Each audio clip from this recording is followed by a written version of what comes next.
Hello guys, അപ്പോൾ നമ്മൾ ഇന്ന് വീട്ടിലെല്ലാവരും കൂടി ഒരു യാത്രക്ക് പോകണേ. തിരുപ്പതിയിലോട്ടാണ് പോകുന്നത്. 3 മണിക്കായിരുന്നു ട്രെയിൻ. അപ്പോൾ നമ്മളൊരു വീട്ടിൽ നിന്ന് ഒരു 1 മണിയൊക്കെ ആയി ഇറങ്ങി. പയ്യെ പോയാൽ മതിയല്ല. എന്തായാലും നമ്മൾ റെയിൽവേ സ്റ്റേഷനിൽ നേരത്തെ പോയി നിൽക്കണമെന്നുള്ളതാണ് ആചാരം. അപ്പോൾ ആചാരം അനുസരിച്ച് നമ്മൾ നേരത്തെ പോവുകയാണ്. അപ്പോൾ ട്രെയിൻ സ്റ്റേഷനിൽ ഞങ്ങളൊരു 1:30 എത്തി. പിന്നെ 1.5 മണിക്കൂർ അവിടെ പോസ്റ്റായിട്ട് ഇങ്ങനെ ഇരിക്കണമായിരുന്നു. ട്രെയിൻ സ്റ്റേഷൻ്റെ അകത്തോട്ടൊക്കെ കുറേ നേരം അവിടെ കറങ്ങി കിടന്ന് പിന്നെ മടുത്ത് കുറേ നേരം അവിടെ ഇരുന്ന് ഭയങ്കര ചൂടായിരുന്നു.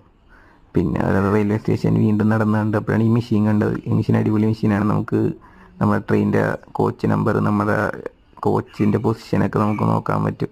പിന്നെ ട്രെയിനിൻ്റെ സ്റ്റാറ്റസ്, ട്രെയിൻ ക്യാൻസൽ ആണെന്നൊക്കെ നോക്കാൻ പറ്റും. അടിപൊളി മെഷീനായിരുന്നു. അപ്പോൾ അതിനകത്ത് വെറുതെ 2-3 പ്രാവശ്യം തോണ്ടി കുത്തിയൊക്കെ ഇരുന്ന് നോക്കിയേ വന്നാണ്ടെല്ലാം എല്ലാ ട്രെയിനിൻ്റെയും ഇതൊക്കെ കാണിക്കും.